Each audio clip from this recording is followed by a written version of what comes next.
पाकिस्तानियों का नया नाम WFM है। एक हदीस में आया है कि अगर तुम में से कोई बुराई देखे तो उसे ज़रूर अपने हाथ से रोक दे।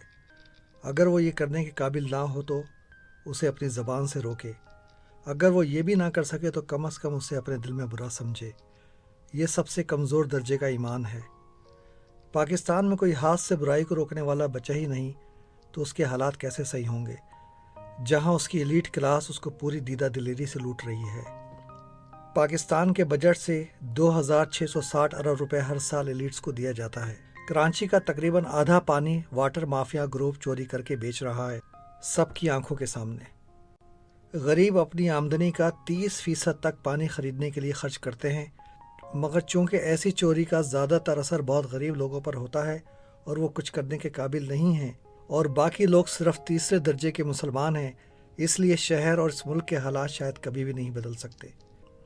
आइए आज से ख़ुद को WFM कहकर पुकारते हैं, यानी वीक फेथ मुस्लिम, जो असल में हम हैं। आईने के सामने खड़े होकर कहते हैं कि मैं एक WFM हूँ, जिसका काम एक बेकार रेडियो की तरह सारा दिन बचना है। बक बक बक बक बक बक बक बक। I am WFM।